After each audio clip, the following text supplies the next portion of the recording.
So today we're going to be making pizza.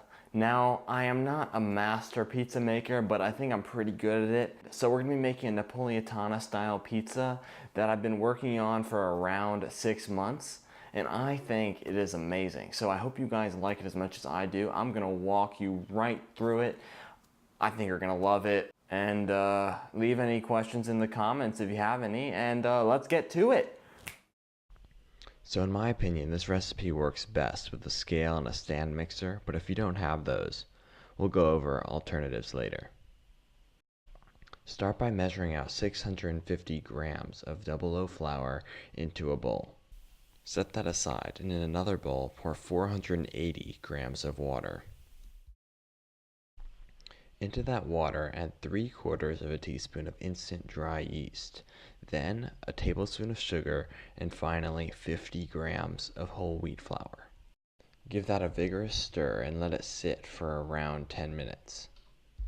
Prepare your stand mixer with a dough hook and make sure to add in slowly, spilling it all over your counter, the 650 grams of previously measured flour.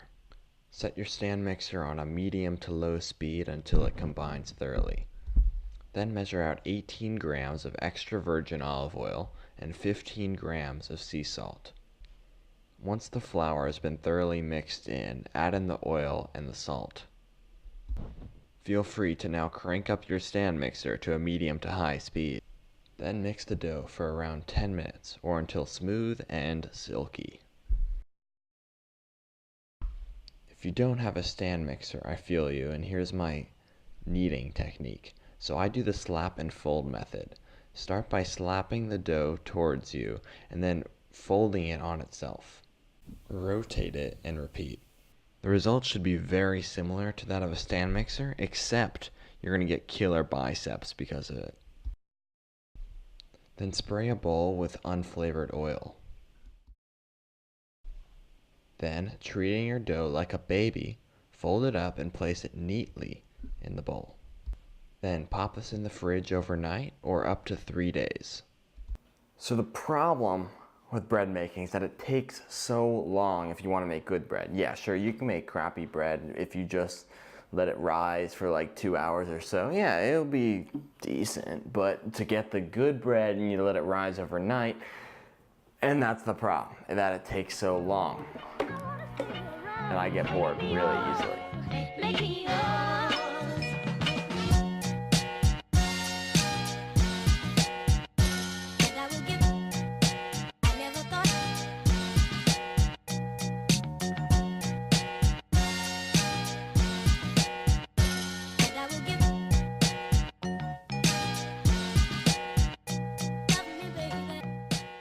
So now the dough has rested from 12 to 72 hours, and it's time for shaping.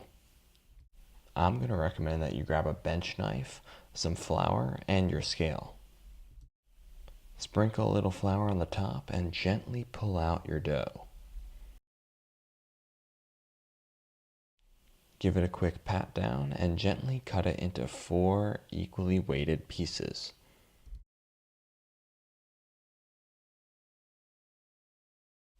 To shape them into rounds, start by pulling the corners of each square to the center.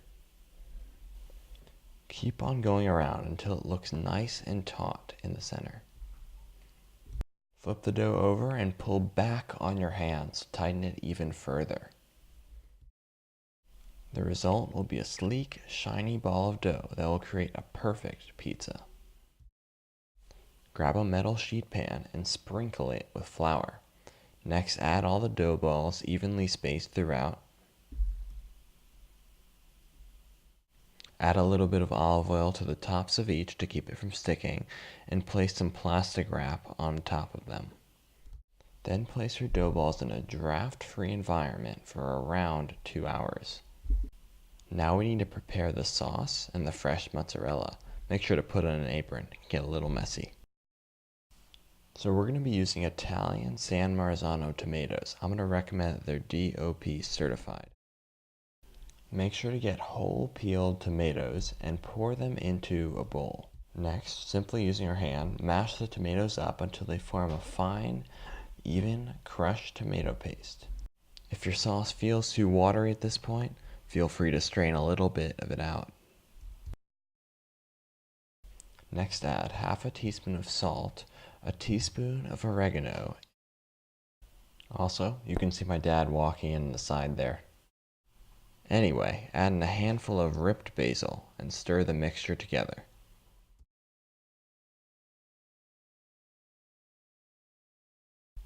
Now it's time for the mozzarella, where you're going to cut it into slices. I guess you guys should also know, I may be a mozzarella addict. Hey, don't eat all of it. We need some for the pizza. Then cut the mozzarella into nice strips. Then wrap it up in a paper towel and set it aside for later.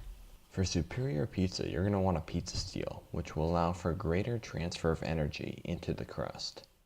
Next, you're going to want to preheat your oven to as hot as it can go, in my case, 550 degrees.